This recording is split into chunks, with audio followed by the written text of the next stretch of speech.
드리게 주신 말씀은 역대하 32장 1절부터 8절까지 말씀입니다.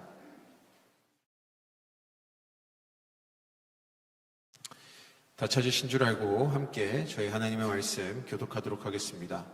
이 모든 충성된 일을 한 후에 아수르 왕 산헤립이 유다에 들어와서 견고한 성읍들을 향하여 진을 치고 쳐서 점령하고자 한지라. 히스기야가 산헤립을 예루살렘에 치러 것을 보고 그의 방백들과 용사들과 더불어 의논하고 성 밖의 모든 물 근원을 막고자 하매 그들이 돕더라. 이에 백성이 많이 모여 모든 물 근원과 땅으로 흘러가는 시내를 막고 이르되 어찌 아수르 왕들이 와서 많은 물을 얻게 하려 하고. 히스기야가 힘을 내어 무너진 모든 성벽을 보수하되 망대까지 높이 쌓고 또 외성을 쌓고 다윗성의 밀로를 견고하게 하고 무기와 방패를 많이 만들고 군대 지휘관들을 세워 백성을 거느리게 하고 성문 광장에서 자기 앞에 무리를 모으고 말로 위로하여 이르되 너희는 마음을 강하게 하며 담대히 하고 아수르 왕과 그를 따르는 온 무리로 말미암아 두려워하지 말며 놀라지 말라. 우리와 함께 하시는 이가 그와 함께하는 자보다 크니 그와 함께하는 자는 육신의 팔이요 우리와 함께 하시는 이는 우리의 하나님 여호와시라. 반드시 우리를 도우시고 우리를 대신하여 싸우시리라. 아멘. 백성이 유다 왕 히스기야의 말로 말미암아 안심하니라. 아멘.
지난 여름에 니카라가 단기 선교팀이 하나님의 부르심을 받고 이렇게 귀한 선교의 사역을 감당했었습니다. 열악한 현장에서 수고한 우리 선교팀들 정말 하나님을 위하여 헌신한 그 귀한 열매가 놀랍도록 생명의 결과로 맺어질 줄 믿습니다. 수고하신 모든 분들을 위해서 또 이 귀한 선교의 특권을 허락하신 하나님께 감사하면서 우리 영광의 박수를 한번 올려드리면 감사하겠습니다. 수고 많이 하셨습니다. 또 한 가지 더 아울러서 선교와 관계된 광고를 좀 더 드립니다. 지난주부터 우리가 부탁한 우리 엘살바도르 단기 선교팀이 올해 이제 10월 마지막 주에 있게 되는데요. 우리 파송 선교사님이십니다. 황병철 선교사님의 선교 현장을 우리가 달려갈 때에 필요한 사랑의 물품들이 좀 있어야 된다고 합니다. 그래서 휠체어 20대와 또 극빈자들을 위한 생필품 구호 포대 몇 개죠? 300개인가요? 예, 이것을 우리가 좀 준비해서 가야 되는데 우리 성도님들의 헌신과 섬김을 좀 기다리고 있습니다. 하나를 다 하셔도 좋고 한 반 하셔도 좋습니다. 3분의 1을 하셔도 좋습니다. 그래서 이 귀한 사랑의 물품을 전달해서 지체장애우들을 위해서 또 기본적으로 먹고 마시는 것조차 해결되지 않은 그 현지인들을 위해서 우리가 사랑으로 좀 한번 섬길 수 있는 그런 시간이 되셨으면 합니다. 필요한 그 자세한 내용들은 조옥장 장로님이나 천승현 장로님, 선교위원장님에게 문의해 주시면 자세히 안내해 드릴 것입니다. 기도로 동참해 주시고 또 사랑으로 또 물품으로 함께 동참해 주시는 귀한 은혜가 있기를 간절히 소망합니다. 이번 엘살바도르 단기 선교팀 위해서 꼭 기억하고 기도해 주시기를 부탁을 드리면서 서로를 향해서 한번 축복의 인사 나누겠습니다. 앞뒤 좌우에 계신 분들하고 성도의 교제, 사랑의 교제 나누겠습니다. 주님의 이름으로 환영합니다. 축복합니다. 감사합니다.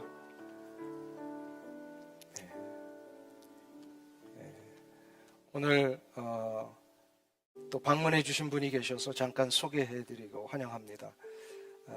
서울 묵상누리교회 담임 목사님으로 수고하고 계시는 권강일 목사님과 가족이 이렇게 오신 것 같은데요. 우리 한번 일어나시면 주님의 이름으로 환영하겠습니다. 권강일 목사님, 이쪽에 계시는군요. 주님의 이름으로 환영합니다. 감사합니다. 유재열 집사님 사촌 매제 되시고, 우리 김응원 집사님 또 이렇게 사촌 동서 되시는데 주님의 이름으로 환영합니다. 또 아무쪼록 귀한 방문이 되시기를 간절히 소망합니다. 또 오늘 할렐루야 찬양대 할렐루야입니다. 그야말로 오늘 너무 귀한 찬양 하나님 받으신 줄로 믿습니다. 우리의 가슴 속에 울리는 이 찬양은 하나님이 더 기뻐하시는 줄로 믿습니다. 우리 모두가 다 찬양으로 하나님 앞에 영광 돌리는 이 귀한 은혜가 있길 주 이름으로 축원합니다. 오늘 함께 나눌 말씀의 제목은요, 하나님을 바라보라. 하나님을 바라보라. 남쪽 유대에 불어닥쳤던 이 아주 국가적인 위기 상황, 이것은 나라 전체의 위기일 뿐만 아니라 그 나라를 책임지고 있었던 히스기 왕 개인에게 있어서는 일생일대 결코 감당할 수 없었던 큰 위기였습니다. 지난주에 우리가 살펴보았듯이 히스기야는 이 위기를 도망치지 않고 물러서지 않고 하나님의 전능하심을 믿고, 또 전능하신 하나님이 히스기야와 백성들에게 주신 약속을 붙들고 말씀에 근거해서 맞서서 그 상황을 돌파하기로 결단을 합니다. 그래서 그가 했던 결단 중에 하나가 성 밖에 있던 기혼 샘물의 근원을 다 막아버리고 오직 그 물의 근원에서부터 한쪽으로만 흘러 들어오게 하는 토목공사를 시작하죠.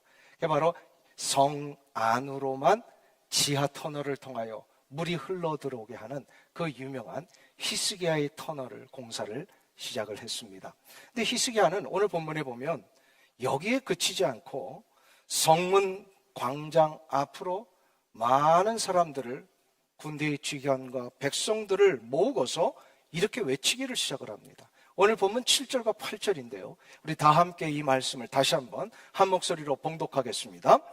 너희는 마음을 강하게 하며 담대히 하고 아수르 왕과 그를 따르는 온 무리로 말미암아 두려워하지 말며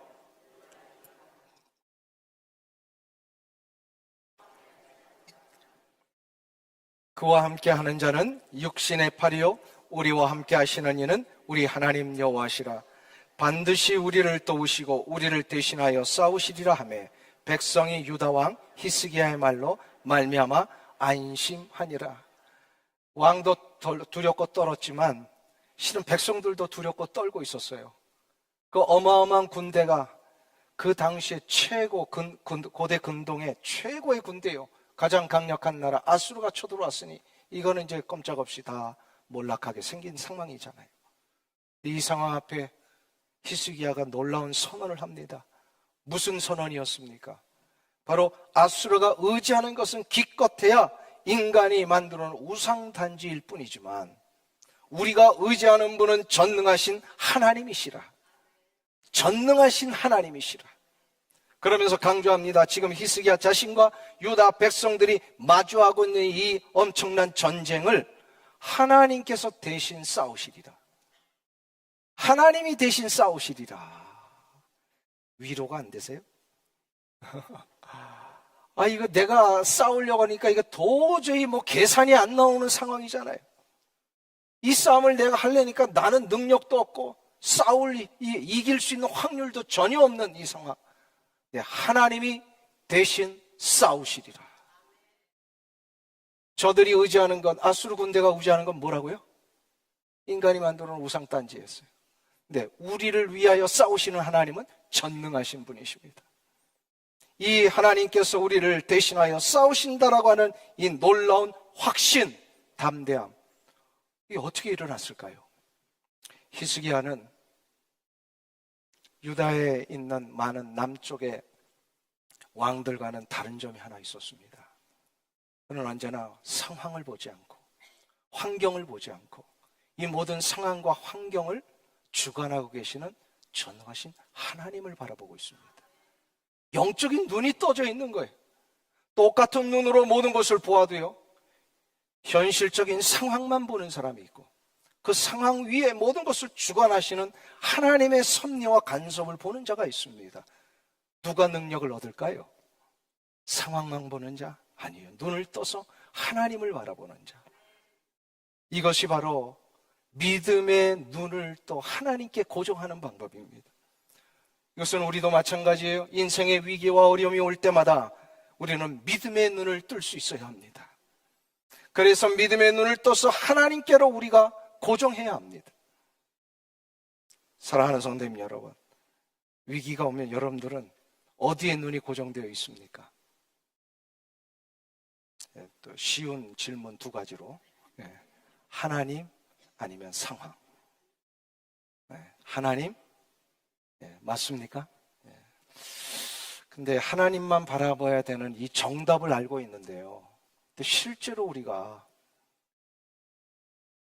어려움이 닥쳐지고 위기가 발생이 되면 하나님만을 바라봐야 되는 거 아는데 잘 안 된단 말이에요.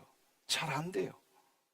눈에 보이는 것들을 더 찾고 싶고 내가 알고 있는 경험과 계산 방법을 가지고 그 어떤 대안들을 좀 마련해 놓고 싶고 이런 일들이 먼저 막 일어나더라는 거죠. 이게 유혹이에요.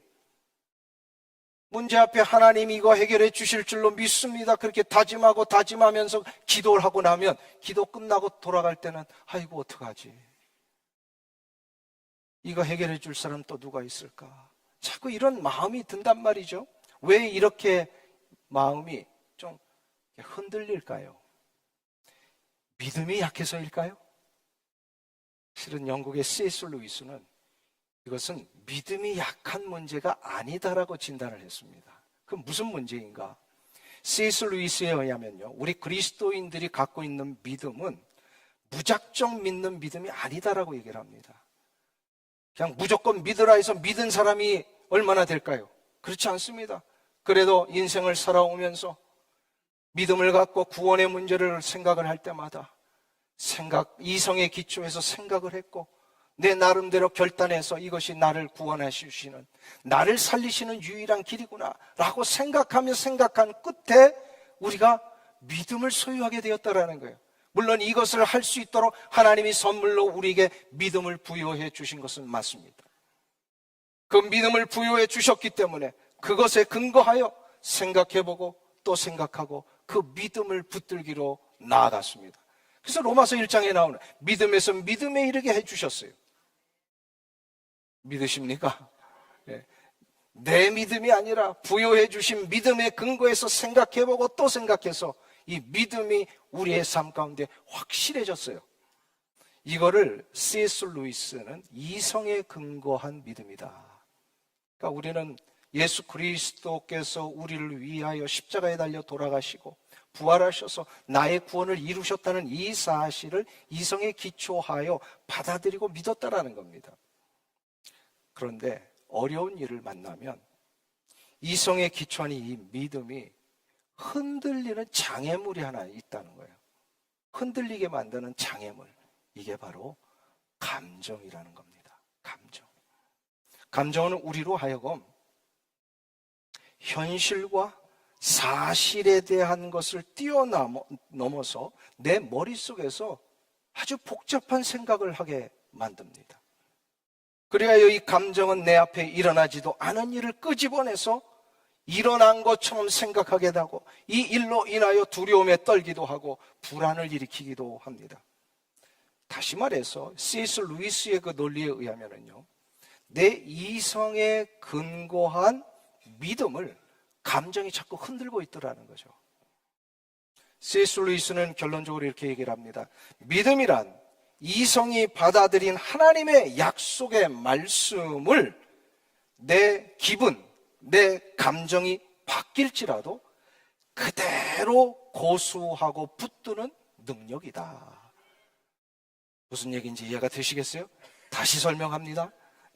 믿음이란 이성으로 받아들인 이 하나님의 약속의 말씀을 내 감정이나 기분이 흔들어 놓을지라도 흔들리지 말고 그대로 고수하고 붙드는 능력. 이것이 바로 믿음이라는 거예요. 자, 그러면 이 믿음의 능력을 우리가 끝까지 유지하기 위해서는 어떻게 됩니까? 훈련이 필요합니다. 구원을 얻는 믿음은 전적으로 하나님이 주신 은혜의 선물이지만 구원을 얻은 이후에 하나님을 섬기며 하나님을 따르는 이 모든 믿음의 역사는요, 우리가 훈련받아야 되는 거예요. 훈련을 받아야 되는 거예요. 건강을 유지하기 위해서는요, 체육관에 가서 또 야외에 나가서 달리기를 하고 근육을 키우잖아요. 마찬가지로요, 건강한 신앙생활을 하기 위해서는요, 믿음의 근육을 키워야 돼요. 믿음의 근육을 키우기 위해서는요, 훈련이 필요한 거예요. 좋은 습관처럼 믿음 생활을 할 수 있어야 됩니다. 그래서 기도의 생활도요, 훈련처럼 해야 돼요. 예배 생활도 훈련처럼 해야 돼요. 예배 드리고 싶으면 나와서 예배 드리고, 기분이 영 오늘은 찝찝해. 그러면 그냥 예배 안 나오고. 이게 아니란 말이에요. 이렇게 하면 안 된다는 거예요. 믿음 생활은요, 훈련입니다. 기분 때문에 하는 게 아니라는 거죠. 내 감정에 끌려다니지 않아야 된다는 거예요. 그러면 내 감정에 끌려다니지 않기 위해서는요, 어떻게 해야 됩니까? 이 감정을 잘라내야 됩니다. 특별히 어떤 감정? 믿음으로 확신하고 가는데 나를 자꾸 불안하게 만드는 감정, 나를 두렵게 만드는 감정, 이상하게 부정적으로 생각하게 만드는 감정, 이걸 다 잘라내라는 거예요. 그래서 믿음은 냉철해야 합니다. 무조건 믿는 게 아니에요. 냉철해야 돼요. 믿다가 말다가 하게 만드는 이런 감정적인 소용돌이 속에서 이를 과감하게 버리고 이성에 근거한 냉철한 믿음을 갖는 게 필요하다는 거예요. 그래서 영국의 청교도 목회자였던 토마스 왓슨 같은 분은요, 이런 얘기를 합니다. 물고기가 물 속에서 있어야만 살 수 있듯이 믿음을 유지하며 살기 위해서는요, 하나님의 약속의 말씀 안에 우리가 근거해야 합니다. 물고기가 사는 거는요, 물 속에 있어야 되는 거예요. 우리가 믿음으로 살기 위해서는요, 약속의 말씀 안에 살아야 된다는 거예요. 이것이 바로 믿음의 능력을 유지하는 훈련 방법이라는 거예요. 그러니까 결국 훈련을 뭘 하라는 거예요? 말씀 안에 거하는 삶. 자꾸 내가 감정적으로 다른 어떤 방법을 취하고 싶을 때 말씀 안에 거하는 것. 그래서 하나님의 약속은 튼튼한 구명조끼와 같은 것 같아서 그 안에 있는 한 아무리 바닷속에서 헤매일지라도 우리는 절대로 빠지지 않는다, 이런 얘기를 합니다. 구명조끼가 뭔지 아시죠? 구명튜브. 배를 타거나 비행기를 탈 때 반드시 조난당하기 전에 우리가 훈련받죠. 교육받잖아요. 만일의 경우에는 밑에 있는 의자에서부터 하나를 꺼내서 뒤집어 쓰고 불면 팍 이렇게 차오르는 구명조끼. 그걸 하고 있으면요, 조난당해도 한 바다 위에 그냥 내려앉아도요, 우리는 침몰하지 않습니다. 바로 이것이 믿음이라는 건데, 이 믿음을 냉철하게 붙들기 위해서는요, 하나님만을 바라보라는 거예요. 하나님만을 바라보기 위해서는 언제나 말씀의 약속 안에 우리가 거해야 합니다. 믿으십니까? 그러기 위해서는 믿음의 눈을 뜨고 하나님만을 바라보고, 아무리 길이 안 보인다 할지라도, 아무리 내가 인생의 방향을 잡지 못해서 너무 힘들어 할지라도요, 하나님을 바라보시면 하나님이 길을 여십니다. 믿으세요? 길이 안 보이는데 어찌 하나님을 본다고 길이 열리겠습니까? 이거를 실제로 40년 동안 하나님이 가르쳐 주셨잖아요. 출애굽한 이후에 이스라엘 백성들에게 어떻게 하셨어요? 광야로 저들을 딱 내모셨는데, 광야 가보신 분 아시죠? 길이 어디 있어요? 도저히 광야에서는 길을 찾을 수가 없습니다. 근데 저들이 40년 동안 어떻게 살았어요? 하나님만 따라가니까 그게 길이더라고요. 하나님을 바라보는 게 방향이고 길입니다. 유럽 출신의 유명한 탐험가였던 할리 스탠리라고 하는 사람이 있어요. 19세기 후반에 유명한 탐험가인데요. 19세기 후반은 영국이 전 세계를 향하여서 식민지화하면서 아프리카도 막 정복해 나갈 때 그 상황 속에 선교사들도 많이 파송을 받았습니다. 그래서 이 아프리카 선교의 최초의 그 선구자적인 역할을 했던 분이 영국의 리빙스턴 선교사님입니다. 탐험가로서의 이 아프리카 일은 많이 가봤지만 헨리 스탠리가 자기 같은 나라 출신인데 자기와는 다른 목적으로 아프리카를 가 있는 거예요. 리빙스턴이라는 선교사가. 저분은 도대체 아프리카에서 뭘 하는가 너무 궁금해가지고 그분의 선교지를 한번 가기로 결심을 합니다. 이분이 너무나도 오지에서 선교지를 하고 있었던 것 같아요. 그래서 헨리 스탠리가 아프리카에 도착해서 리빙스턴 선교사님의 선교지까지 찾아가기 위해서 현지인을 고용을 합니다. 현지인을 고용을 해서 대충의 그 어떤 지역을 얘기를 해주고 저기까지 나를 좀 안내해 주시오. 그래서 이 안내원이 드디어 앞장서서 헨리 스탠리를 이제 안내하기를 시작을 합니다. 근데 그 현지인이 이 탐험가인 헨리 스탠리 앞에서 안내하고 가는데 길을 찾아가는 게 아니라 자꾸 칼을 가지고 정글의 숲에 있는 그 풀숲들을 내치면서 그냥 가는 거예요. 자꾸 앞으로만 가지 이게 길을 찾는 것처럼 보이지가 않는 거예요. 날은 점점 어두워지고 전혀 길을 알아볼 수도 없는 상황이 되자 헨리 스탠리가 불안한 마음에 묻습니다. 아무리 가도 길 나오지 않는 것 같은데 당신은 지금 길을 알고 가는 것이 맞습니까? 이때 현지인이 이렇게 대답을 합니다. 제가 헤치고 나아가는 것이 곧 길입니다. 무슨 얘기입니까? 정글에서 가는 방법은 만들어진 길을 가는 게 아니라 큰 칼로 풀숲들을 내리치면서 길을 만들 때 길이 열린다는 거예요. 이것이 정확하게 우리의 인생에 위기가 오고 어려움이 발생이 됐을 때에 길을 찾는 방법입니다. 삶에서 길이 안 보인다고 낙심할 필요가 없어요. 왜냐하면 하나님이 우리의 길이시니까. 하나님이 우리의 방향을 잡고 가시니까. 광야 40년 동안 하나님이 가시는 그 길을 따라갈 때 저들은 광야의 40년을 통과했듯이 하나님이 가시는 그 길을 따라가기만 하면 우리는 길을 가게 되어 있습니다. 하나님이 가시는 그 길이 뭐예요? 무슨 길이에요? 말씀의 길입니다. 말씀대로만 가면 되는 거예요. 이거를 후에 깨달았던 놀라운 하나님의 귀한 종 이사야 선지자는 이사야 43장 19절에서 이렇게 선언을 합니다. 보라, 내가 새 일을 행하리니 이제 나타낼 것이라. 너희가 그것을 알지 못하겠느냐? 반드시 내가 광야의 길을 사막의 강을 내리니. 우리 이 말씀 한번 같이 한 목소리로 봉독하겠습니다. 보라, 내가 새 일을 행하리니 이제 나타낼 것이라. 너희가 그것을 알지 못하겠느냐? 반드시 내가 광야의 길을 사막의 강을 내리니. 믿으십니까? 길이 없는 것 같은데, 도저히 이 상황에선 방향이 없는 것 같은데 하나님이 약속하십니다. 이 광야에서 내가 길을 내리라. 이 사막에서 내가 강물을 내리라. 믿으십니까? 우리가 할 일은 뭐라고요? 하나님을 향하여 눈을 뜨고 그 하나님만을 바라보며 따라가는 겁니다. 믿으세요?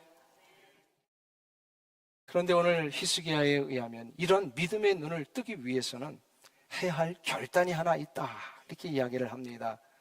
아까는 믿음의 눈을 뜨고 하나님만을 따라가는 방법 첫 번째로 뭐라 그랬어요? 하나님이 주신 말씀의 길을 따라가는 거예요. 근데 두 번째로 자신의 모든 것을 전적으로 하나님께 맡기는 결단을 해야 합니다. 따라가는데 내가 하나님을 따라갈 때 모든 걸 맡기고 따라가는 거예요. 몇 개 이렇게 좀 대안 남겨놓고 따라가는 게 아니에요. 전적으로 맡기고 따라가는 거예요. 이것을 우리는 생명을 거는 기도다라고 부를 수 있습니다. 지금 히스기야가 그 기도를 했어요. 오늘 본문 20절에는 그냥 하늘을 향하여 기도한 것으로만 표현되어 있지만 똑같은 내용이 기록되어 있는 열왕기하 19장 1절과 2절에서는 이렇게 기록을 합니다. 좀 자세히 기록을 했어요. 우리 다 같이 한 목소리로 봉독합니다. 히스기야 왕이 듣고 그 옷을 찢고 굵은 배를 두르고 여호와의 전에 들어가서 왕궁의 책임자인 엘리야김과 서기관 셈나와 제사장 중 장로들에게 굵은 배를 돌려서 아모스의 아들 선지자 이사야에게로 보내매. 구약시대 때에 옷을 찢고 굵은 배를 입는다라는 것은 오직 한 가지 경우에만 그렇게 합니다. 절대절명의 상황 속에 나 하나님 이제 이 상황 하나님이 돕지 아니하시면 난 죽습니다. 도와주옵소서 라고 하는 절대절명의 기도를 할 때 옷을 찢고 그리고 베옷을 입고 기도하는 자리로 나가는 자의 모습입니다. 히스기야는 나라의 위기 앞에 생명을 걸고 기도를 했어요. 그런데 중요한 거는 자신만 생명을 걸고 기도한 것이 아니라 나라를 책임지고 있는 지도자들에게도 똑같은 요구를 합니다. 당신들도 베옷을 입고 생명을 거는 기도를 해 주십시오. 그리고 나중에 이사야 선지자에게도 이거를 부탁을 해요.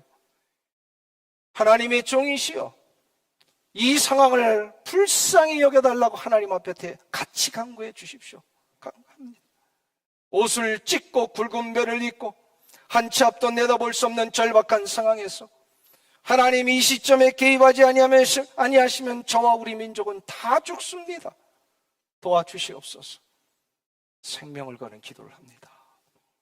이 기도에 하나님이 응답하실까요? 안 하실까요? 안 해보신 분은 잘 모르시지만 이런 기도를 하면요 정말 즉시 응답하십니다. 즉시 응답을 하셔요. 생명을 걸고 기도를 하는데 이 상황 하나님 도와주시지 않으면 이제 망합니다. 죽습니다. 저도 가끔 가다가 급한 기도가 있으면 하나님 살려주세요. 하나님 살려주지 아니하시면 이제 다 무너집니다. 도와주세요. 저도 그런 기도를 할 때가 있어요. 보니까 이런 또 절대절명의 위기 앞에 생명을 거는 기도를 하나님 응답하시더라고요. 열왕기하 19장 20절에 보면 하나님이 이 기도를 한 히스기야의 귓가에 이런 얘기를 하세요. 우리 같이 한 목소리를 읽겠습니다. 아모스의 아들 이사야가 히스기야에게 보내 이르되 이스라엘 하나님 여호와의 말씀이 내가 아수르 왕 사네립 때문에 내게 기도하는 것을 내가 이게 무슨 얘기예요? 들었다라고 하는 건 뭐예요? 그냥 알고 있다 그 뜻이 아니에요. 이거는 응답하겠다라는 거예요.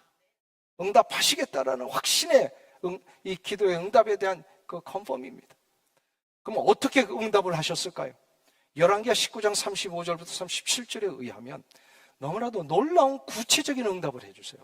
우리 다 같이 한 목소리를 읽겠습니다. 이 밤에 여호와의 사자가 나와서 아수르 진영에서 군사 18만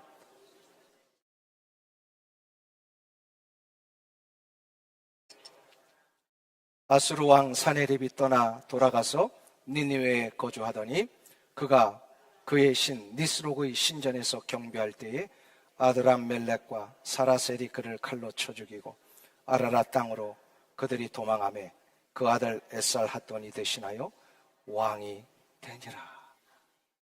하나님이요 이 기도에 응답을 하시는데 밤새서 아마 기도했으면 틀림없잖아요. 그 다음날 일어나서 보니까 어떻게 됐어요? 아수르 군대 18만 5천 명이 다 몰살되어 있어요. 하나님의 사자가 나타나셔가지고 저들을 다 치신 거예요. 그래가지고 이 아수르 왕 산헤립이요 헐레벌떡 도망칩니다. 자기 나라로. 근데 도망치자마자 어떻게 한다고요? 그가 신전에 들어갔다가 거기서 자기 신하들에 의해서요 죽임을 당하고, 아라랏 땅으로 그 모든 사람들이 도망갈 때 그 나라가 완전히 망해버립니다. 하나님의 응답하심은 놀라우십니다. 생명을 건 기도는 이렇게 구체적으로 즉시 응답하십니다. 생명을 건 기도 하실 거예요, 안 하실 거예요? 네? 문제 앞에 그냥 남들에게 기도나 해주세요, 부탁만 하지 마시고요, 내가 기도를 해야 돼. 내가 기도를 해야 돼. 생명을 걸고 이 기도를 하나님이 응답하시는데 여기서 끝나지 않으십니다. 역대하 32장 22절부터 23절에 놀라운 응답을 하나 더 주십니다. 같이 읽겠습니다. 이와 같이 여호와께서 히스기야와 예루살렘 주민을 아스루 왕 사네립의 손과 모든 적국의 손에서 구원하여 내사 사면으로 보호하시며, 여러 사람이 예물을 가지고 예루살렘에 와서 여호와께 드리고 또 보물을 유다 왕 히스기야에게 드린지라. 이후부터 히스기야가 모든 나라의 눈에 존귀하게 되었더라. 할렐루야. 생명을 걸고 기도하니까 히스기야를 어떻게 하셨다고요? 모든 나라의 눈에 존귀한 자가 되게 하셨습니다. 할렐루야. 부들부들 떨면서 위협받아 무너질 것 같았고 망할 것 같았고 나라마저 이제 다 풍비박산 될 것 같았던 위기를 생명을 걸고 기도하며 하나님만 바라보고 나갔을 때에 하나님은 놀라운 삶을 반전시켜 주셨어요. 하나님은요, 반전시키시는 능력자이십니다. 반전케 하실 뿐만 아니라 나 같은 부족한 자를 어떻게 하신다고요? 존귀한 자가 되게 하십니다. 히스기야에게도 하셨는데 여러분 안 해주시겠습니까? 하나님은 우리의 삶에 기도에 응답하시려고 기다리고 계시는 분입니다. 기도만 하면 하나님 응답해 주시겠다고 약속하십니다. 사랑하는 성도님 여러분, 올 한 해 어떤 문제로 좀 힘들어 하십니까? 어떤 인생의 위기 때문에 낙심이 되고 그 자리에 앉아서 일어나지를 못하고 계십니까? 그 모든 위기와 어려운 상황을 하나님께로 가져가십시오. 그리고 가져가시되 하나님만을 바라보십시오. 방향이 잡혀지지 않고 길이 보이지 않아도요, 하나님만을 바라보며 가면 길이 열린다 그랬잖아요. 그리고 믿음의 눈을 뜨고 생명을 거는 기도로 결단하며 한번 나아가 보십시오. 하나님께서 우리 인생에 우리를 무너뜨리려고 했던 18만 5천 명의 적군을 몰살시키시는 역사를 일으키십니다. 그뿐만 아니라 나 같은 부족한 자를 존귀한 자리로 올려주실 것입니다. 이 은혜가 있길 주 이름으로 축원합니다. 이제는 우리 주 예수 그리스도의 은혜와 하나님 아버지의 무한하신 사랑과 성령님의 교통하심이 이 자리의 머릿속엔 사랑하는 주의 모든 성도들 한 사람 한 사람 위에와 저들의 속하 있는 삶의 현장 위에와 우리가 함께 동역하며 나가는 모든 복음의 현장 위에 이제로부터 영원토록 함께 계실지어다. 아멘.